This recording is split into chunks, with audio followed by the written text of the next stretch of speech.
In this video, I will show you how to find peer-reviewed articles via Search@UW. I'm starting out in Search@UW and I'm already signed in to my account. What I'm going to do is click this Everything tab and then click Articles, so I'm narrowing down to articles right away.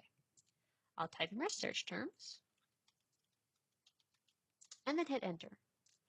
Peer-reviewed articles are very reliable sources to use because they are written by experts in their fields and reviewed by experts to make sure there aren't any factual errors.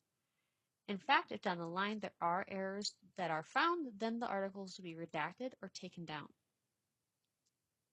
You can quickly narrow down to peer-reviewed articles in Search@UW by clicking the box next to peer-reviewed journals and then clicking the box next to articles. It's very important that you click both boxes and then hit Apply Filters. And now you've narrowed down to peer-reviewed articles. And sometimes you can see there'll be a little icon that pops up down here that's purple and says peer-reviewed, and that also shows you if you're using a peer-reviewed article. In some individual journal databases, those will also have an option similar to this where you can filter with a peer-reviewed filter, but that varies depending upon what database you're using. If you need any help, please remember to ask a librarian.